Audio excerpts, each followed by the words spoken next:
rocket ship! It's a rocket ship! I've always had this theory that some books and movies are more than just words on a paper, but a premeditated warning of things to come. A wise man once said, artists use lies to expose the truth, and whether it's 1984, Dostoevsky, or an episode of The Simpsons, some of those in media seem to be sending messages through the stories they tell. Of course, this is just a feeling, right? Think of it as a tool of the trade. Now, Death of Smoochy is one of those films that easily pulls a laugh from its audience, thanks in no small part to the bombastic performance of Robin Williams as Rainbow Randolph, in constant clash with the innocent and lovable role of Sheldon, played by Edward Norton. Thrust into the seedy underbelly of the children's entertainment industry, Sheldon must retain his morals and resist the temptation being offered to him at every turn.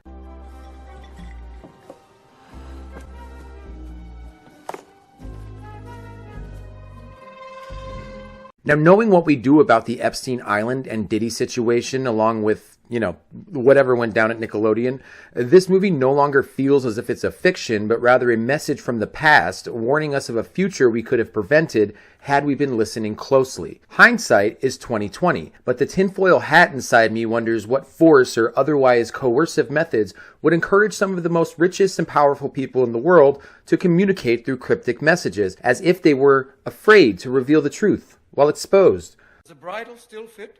Hey, watch your mouth, What mister. experiments? I've had firmer handshakes, you drunk. Please, it's small, but it's fierce. Now, in the movie, Sheldon is a sympathetic everyman who sings to drug addicts to keep them sober at the local methadone clinic. The irony escapes him, of course, that he has known them long enough to memorize all their names, but I digress. Rainbow Randolph, by comparison, is a megalomaniac kids show celebrity who's hooked on drugs, alcohol, and gambling, and solicits bribes from parents for a spot on his show to support his vices, which is hilarious. Now, when Randolph is caught in a sting operation, Sheldon takes Randolph's time slot and Smoochy the Rhino is born. Sheldon is the perfect candidate, they think. He's sober, he believes in his principles, but even those that aren't exactly profitable, landing him in conflict with management. Randolph, not to be upstaged, vows revenge on Sheldon and seeks to sabotage his replacement in increasingly violent and dangerous ways.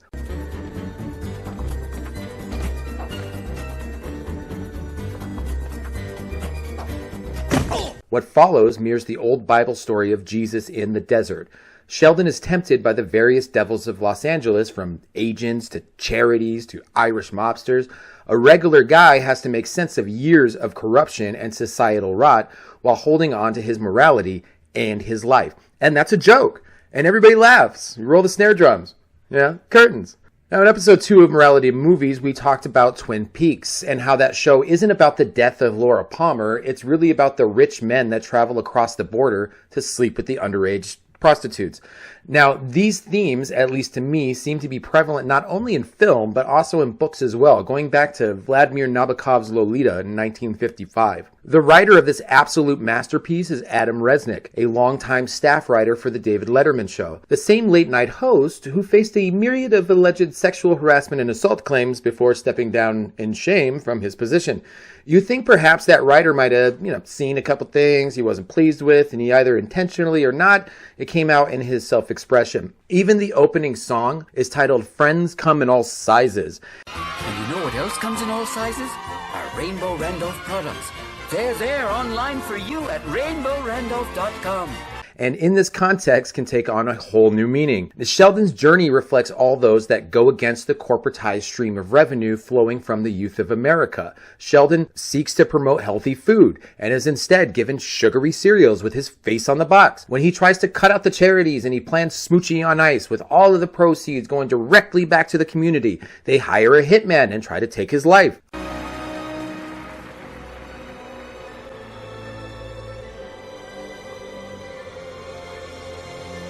I remember going to the Blockbuster video store with my mom in 2002, and she picked this movie out for the family because it had Robin Williams on the cover. After we got home and had dinner and we sat down and we watched Death of Smoochy as a family with a big bowl of popcorn.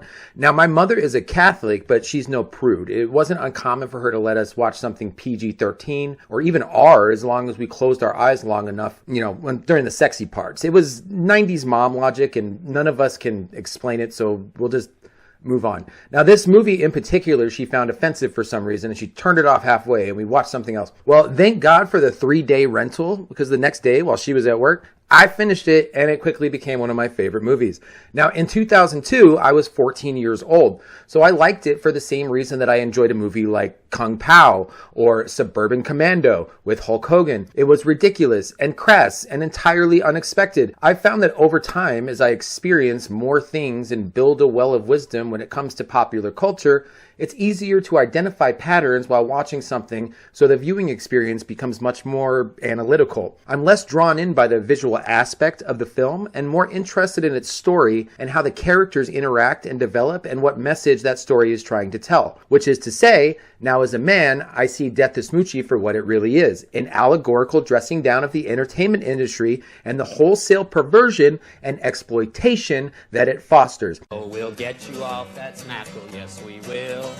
I would love to sit down with Adam Resnick one day and hear his story. He doesn't seem to have done much after his magnus opus was released, and I wonder how much of that had to do with the light it might have shown on those around him had people been, paying attention. Now, far be it for me to assert that my moral opinions are absolute fact, but whether or not any of this is true, the film itself pulls you into considering that premise, that somewhere those that are responsible for the most vulnerable and silent among us are out there using that massive power to exploit those in their care. Now, my intention isn't to shy away from the comedic aspects of this film. This work is fall on the ground funny, and even without its wicked subtext, it stands on its own. Simply put, I find it very interesting that so many brazen depictions of the rot in the entertainment industry exists, or maybe it's just that I've woken up and started paying attention. What you doing, Rainbow Randolph?